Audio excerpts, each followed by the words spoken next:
Pangolin झाड़ियों में रहने वाला एक बहुत ही प्यारा सा बड़ा ही रोचक प्राणी है जो रेगिस्तान छोड़कर हर तरह की जगहों पर पाया जाता है, चाहे वो जंगल हो या घास के मैदान अथवा खेत खलिहान। लेकिन ये बड़ी कठिनाई से दिखाई देता है। पेंगोलिन चींटियों और दीमकों सहित कीड़े मकोड़ों को बड़े शौक से चटकारे लेकर खाता है और उनकी तेजी से बढ़ती संख्या को एक झटके में नियंत्रण में ले आता है। भारत में पेंगोलिन की दो प्रजातियां पाई जाती हैं। पूर्वोत्तर भारत में चीनी पेंगोलिन और बाकी भारत में भारतीय पेंगोलिन। दोनों पहली नजर में एक जैसे ही दिखाई दे सकते हैं, लेकिन पारखी नजरों वाले उनके बीच का अंतर समझ जाते हैं।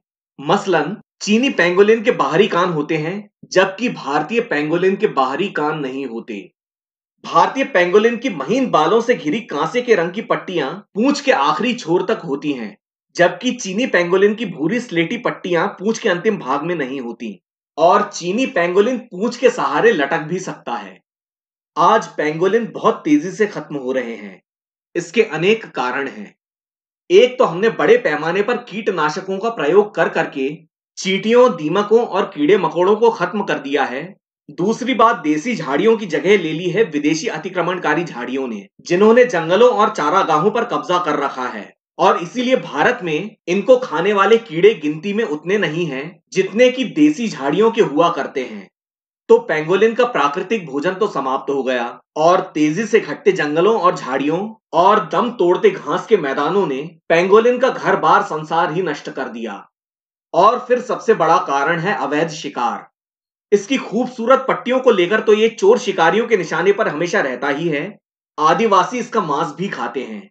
और पेंगोलिन को लेकर कई मूर्खतापूर्ण अंधविश्वास फैले हुए हैं, जिनमें जादू टोना तंत्र मंत्र तो शामिल हैं ही, उनके साथ साथ एक और हास्यास्पद बेवकूफाना अंधविश्वास जुड़ा हुआ है, और वो है पेंगोलिन के अंगों से बनने वाली दवाओं का। ये दवाइयां असल में अत्यंत फर्जी होती हैं और शायद इंसान की तबीयत ठीक करने की जगह उसकी जान ही ले ले। जहां भारतीय पेंगोलिन संकटग्रस्त यानी एंडेंजर्ड है, वहीं चीनी पेंगोलिन गंभीर रूप से संकटग्रस्त यानी क्रिटिकली एंडेंजर्ड है। इसका मतलब यह हुआ कि अगर यही आलम रहा तो जल्द ही पेंगोलिन सिर्फ यूट्यूब के वीडियो में और किताबों में फोटोग्राफों, चित्रों और निबंधों के रूप में केवल याद बनकर रह जाएगा।